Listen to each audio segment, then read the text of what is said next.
la Terre reçoit en permanence l'énergie du Soleil sous forme de lumière. Les basses latitudes en reçoivent davantage que les pôles. Les vents et les courants marins redistribuent cette énergie aux différentes latitudes.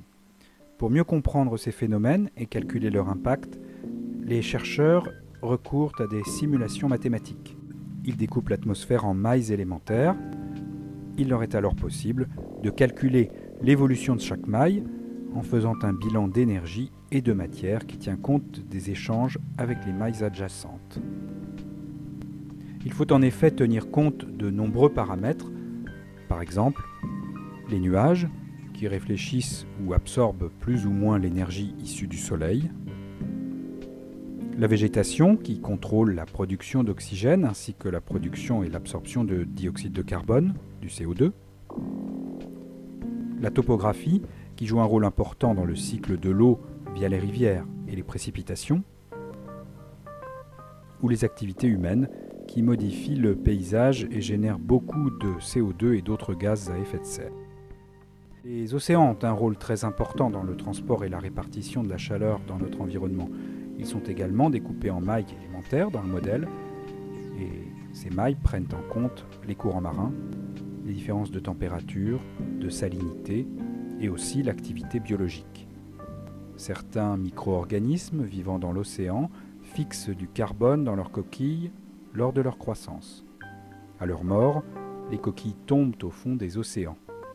Les océans jouent ainsi le rôle de puits de carbone. Pour manipuler l'ensemble des données, les chercheurs ont besoin d'ordinateurs très puissants en termes de mémoire et de capacité de calcul. Ils doivent en effet être capables de résoudre à chaque pas de temps des systèmes comportant des milliers d'équations couplées.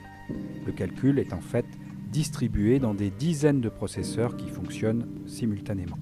Cartes, graphiques, statistiques issues des calculs permettent aux chercheurs de visualiser les résultats et de naviguer dans la complexité du système climatique. Ici, l'évolution des océans, jour après jour. Voici l'évolution de la couverture nuageuse de notre planète. Il s'agit d'un calcul numérique et non des images d'observation telles qu'on a l'habitude de les voir à la télévision. Ici, la salinité des mers et des océans à la surface de la planète au cours de l'année 2004. Les vents sur l'Atlantique Nord. Le modèle calcule précisément leur force et leur direction, ainsi que leur évolution dans le temps. Ici, le XXIe siècle défile sous nos yeux. À droite, le modèle simule l'impact de l'activité humaine qui introduit de manière massive dans l'atmosphère le dioxyde de carbone issu de la combustion du charbon et du pétrole.